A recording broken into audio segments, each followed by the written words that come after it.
দোস্ত আমরা যে কালকে ট্যুর প্ল্যানটা করলাম, বললাম যে 4,500 লাগবে, আমার তো মনে হয় ওখানে এখন 5,000 লাগবে, সবকিছু হিসাব করে দেখলাম।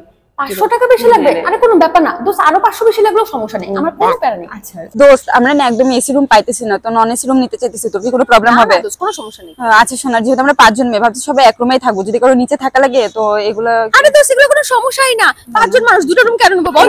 আমি হ্যাঁ তোকে নিয়ে অনেক টেনশন করতেছিলাম, ঠিক আছে তাহলে তো কোনো প্রবলেম নাই। আচ্ছা তাহলে চল যাই, প্ল্যান করি।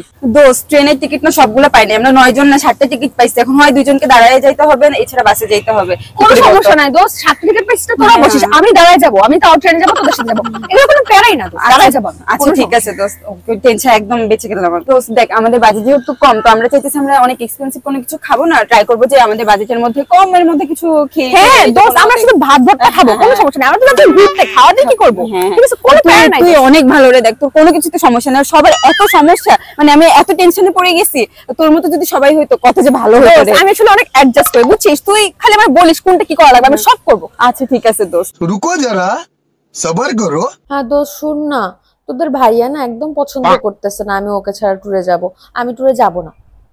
রুম বুক করে ফেলছিস তো কি হয়েছে, টিকিট কেটে ফেলছিস তো কি হয়েছে, আমার জন্য একটু অ্যাডজাস্ট কর না।